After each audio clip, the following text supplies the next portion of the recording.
Assalamualaikum warahmatullahi wabarakatuh. Berjumpa lagi cikgu hari ini untuk soalan yang ke-11 percubaan SBP 2022. Dan bila ditengok daripada soalan, tak lain tak bukan tingkatan 4 bab yang kelima di bawah tajuk rangkaian dalam teori graf.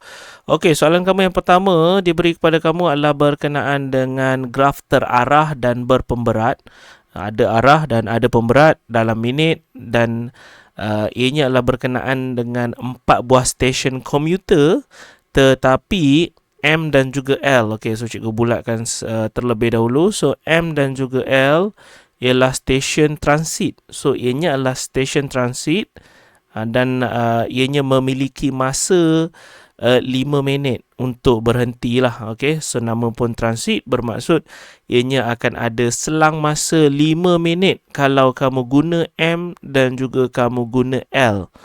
So itulah maksud dia. Okey, soalan yang pertama dia suruh kamu lukis satu pokok berdasarkan graf daripada gambar rajah 6 ini. So kamu kena tahu bahawa pokok itu akan dilukis menggunakan rumus bilangan tepi. Okey, bilangan tepi sama dengan bilangan bucu. Alright, tolak 1. Okey, so bilangan tepi sama dengan bilangan bucu tolak 1. So kalau kamu tengok bilangan bucu kamu, bucu yang berbintik hitam ni, K, L, M, N. So ada 4 bucu. So ditolak dengan 1, seharusnya kamu akan tinggal 3. So bilangan tepi yang akan kamu lukis itu untuk pokok ini, okay, untuk pokok, soalan pokok ni, dia akan memiliki 3 tepi sahaja. Kenapa 3 tepi? Sebab kita tengok daripada rumus ni lah. Okay, dan kamu kena lukis, ada tak apa-apa syarat yang dikata nak kena guna nak guna pemberat yang paling minimum ke apa. So kalau kamu baca dalam soalan tak ada, so dia tak mention apa-apa sekalipun. So kamu bolehlah bebas untuk melukiskan sebarang pokok dengan syarat menghubungkan ke 4 titik. Sebab syarat untuk melukis pokok dia perlu menggunakan ke 4 ataupun ke semua bucu-bucu yang ada dengan melukis 3 tepi yang bersambung antara 4 bucu tersebut. So bolehlah cikgu kata bahawa M, okey, sebentar, M dah terlebih kaki dekat situ. So kamu ada M, kemudian kamu ada K di bawah. Right, so kamu ada L di sebelah sini. Okey, so L, dan kamu akan ada N ke atas. So kalau kamu tengok, tulislah dia punya pemberat. So 14, so ini ialah 8. Dan cikgu boleh kata, kalau kamu tengok, dia dah menggunakan ke-4 bucu dan dia dah menggunakan 3 tepi. Dan dia dah menghubungkan antara ke-4 bucu antara 3 tepi tersebut. So bermaksud, bolehlah kita kata ini adalah salah satu pokok yang ada sebagai jawapan. Dan cikgu yakin untuk soalan nombor 11A ni, jawapan pokok dia terlalu banyak. Okay, memandangkan dia tidak mengenakan sebarang syarat. Okay, dia tak ada pun kata pokok yang dilukis itu seharusnya menggunakan pemberat yang minimum. Tak ada. Ataupun pemberat maksimum juga tiada. Okay, ataupun apa-apa syarat lain lah. So untuk soalan nombor 11A dia suruh kamu lukis pokok. So ini adalah salah satu jawapan yang cikgu nak tunjuk kepada kamu semua. Okey, kita beralih kepada B. So B dia kata Hani menaiki komuter dari K ke N. So dia naik daripada K ke N. Okay, so itulah situasi dia daripada K ke N. Kemudian untuk nombor B1, hitung laluan yang mengambil masa perjalanan yang paling singkat. So daripada K ke N ini, dia nak perjalanan masa yang paling singkat. So kalau kamu kata K ke N, terus menggunakan laluan. Okay, katakanlah nombor 1 ni, kamu nak kata syarat dia, dia naik daripada K, kemudian dia ke N. So kalau kamu nak ambil laluan terus antara K ke N, pemberatnya ialah 27. So mungkin kamu ada laluan lain. So kamu mungkin nampak K, lalu M, lalu N. So kamu ada 21, 8 dengan 13. Tapi jangan lupa, cikgu dah kata bahawa M dan juga L ini adalah stesen transit. So kamu ada 5 minit dekat M, so kamu ada 5 minit pada L. So sekarang ianya adalah stesen transit. So nak tak nak, kalau kamu tengok, kamu mungkin ada laluan yang paling singkat. Okay, perjalanan paling singkat dekat sini. Syarat dia adalah perjalanan yang paling singkat. So pemberat ini adalah dia punya masa. So kamu seharusnya akan lalu daripada K, akan lalu L dahulu. Alright. So lepas pada L, kamu akan ke N. So kalau kamu kira dekat sini, K ke L adalah 14 minit. Okay, so L ke N adalah 6 minit. So kamu ada 20 minit dekat sini. Tapi jangan lupa, kamu ada 5 minit stesen transit L. So kamu ada 25 minit. Dia macam tu. So kalau kamu ambil K ke N terus, 27.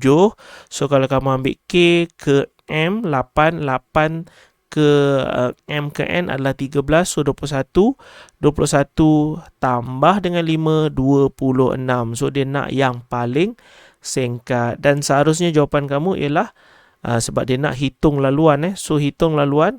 So KLN, dan jawapannya ialah 25 minit. Okey, so itu adalah jawapan untuk soalan B1. Okey, so B2, kita beralih kepada B2 dengan ini adalah kadar bayaran. So hitung kos bagi laluan dengan masa perjalanan paling panjang. Dia masih situasi K ke N, tapi kali ini dia nak yang paling panjang. Tadi dia nak yang paling singkat, so kali ini dia nak yang paling panjang.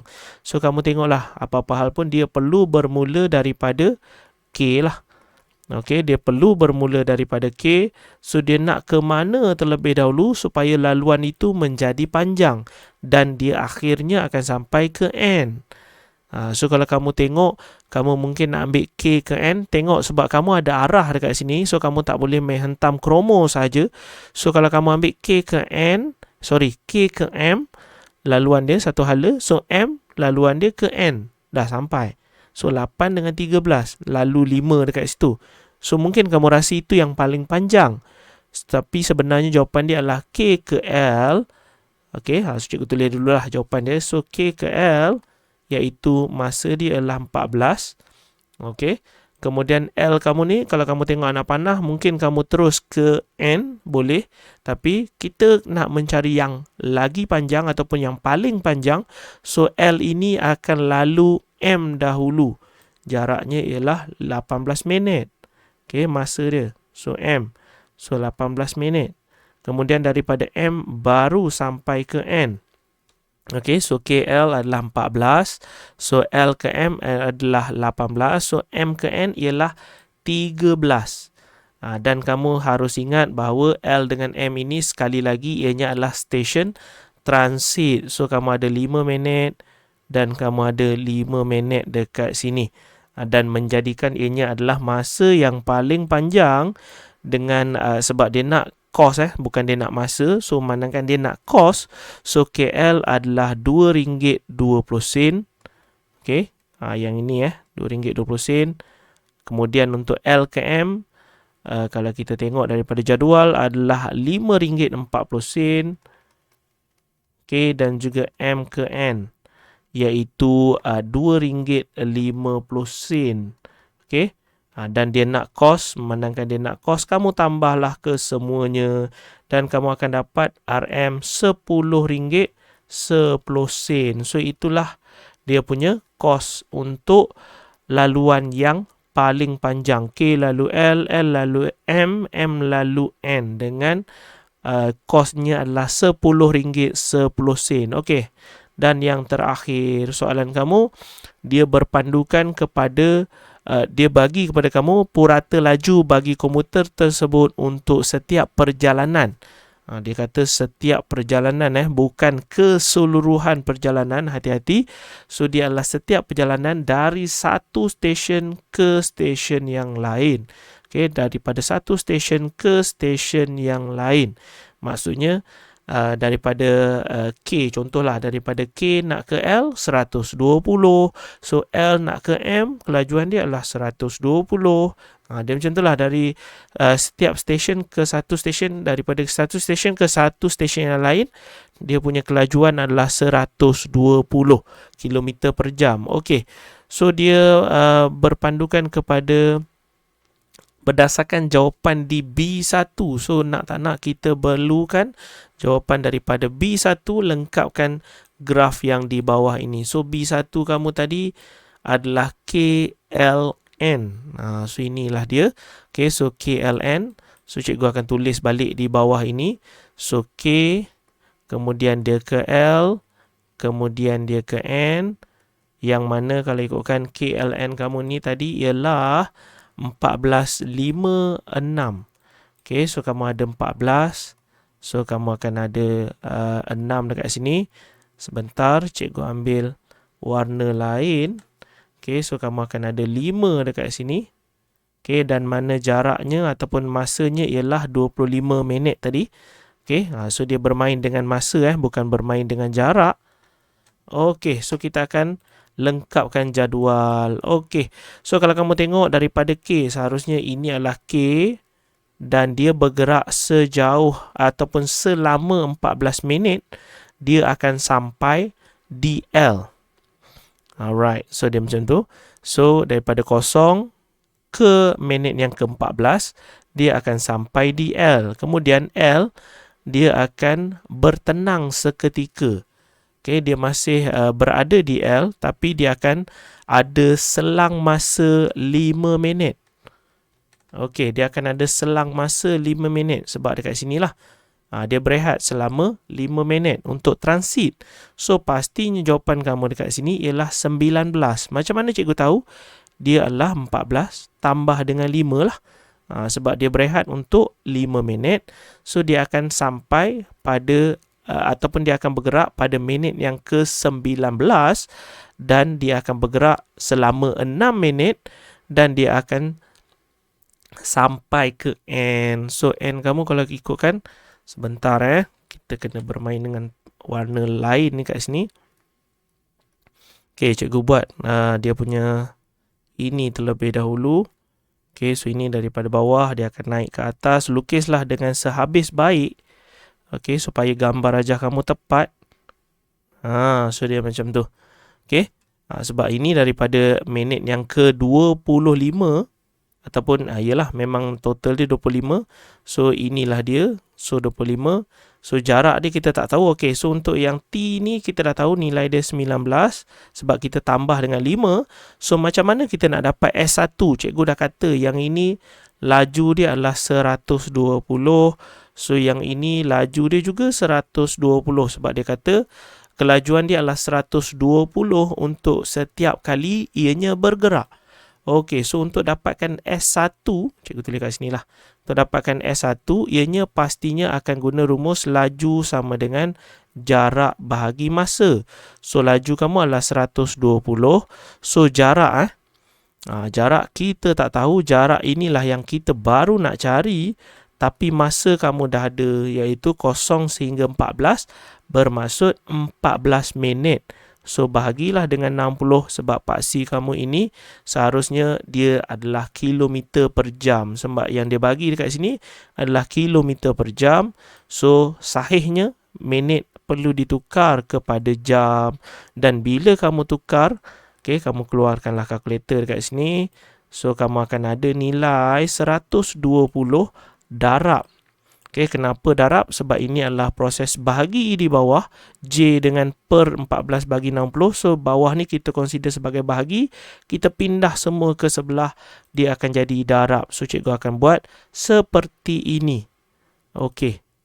So, dia akan dapatlah jarak bahawa ianya adalah 28. So, jarak kamu ialah 28. So, dekat sini ianya ialah 28 jaraknya.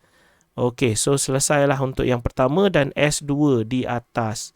Okey, so S2 kita beralih dekat sini, cikgu tulis dekat sini. So masih lagi rumus yang sama iaitu laju sama dengan jarak bahagi dengan masa. So laju dia adalah 120. So jarak kita nak cari. Okey, so masa dia. Kalau kamu tengok betul-betul masa dia ialah 6 minit. Sebab daripada 19 ke 25 masa dia ialah 6 minit. So hati-hati, masa dia adalah 6 minit, tapi jarak di atas, adakah ianya adalah J? So ini cikgu tulislah 6 bahagi dengan 60. Kenapa dapat 6? Ianya adalah 25 tolak 19, dapatlah 6. So bahagilah dengan 60. Tapi untuk yang di atas, adakah kita boleh gunakan J sepenuhnya? J sepenuhnya sekiranya kamu, sebenarnya kamu boleh nampak nilai kamu ni adalah nilai akhir dekat sini. Okey, tolak dengan nilai 28. Nilai akhir dekat sini kita tak tahu berapa, tapi dekat sini kamu tahu nilai dia ialah 28 berdasarkan daripada nilai jarak dekat sinilah 28. So bolehlah kamu nak kata ianya adalah X tolak dengan 28. Dia macam tu.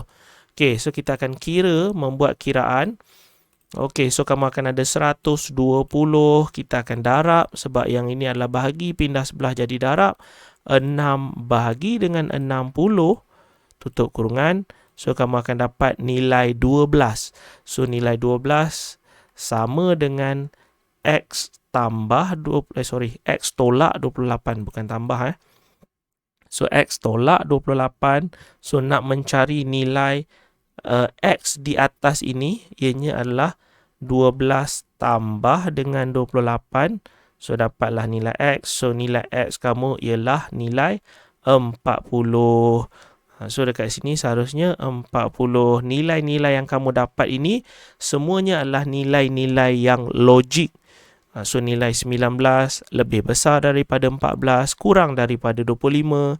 Nilai 28 lebih besar daripada 0, dan seterusnya nilai 40 lebih besar daripada 28. Dan kalau ikutkan, itulah sepenuh-penuhnya jawapan untuk soalan nombor 11C ini tadi. Okay, so maaflah kawasannya memanjang ke bawah. Okay, so itu adalah jawapan-jawapan yang kita nak cari untuk soalan nombor 11, soalan percubaan SBP 2022. So kalau kamu boleh faham, jangan lupa untuk ajar rakan-rakan yang lain supaya ilmu kamu terus berkembang. Jangan lupa tekan button like, meninggalkan sebarang komen dan juga menekan button subscribe sebagai tanda sokongan kepada channel Cikgu Yunis. Kita berjumpa lagi di soalan yang lain. Assalamualaikum warahmatullahi wabarakatuh.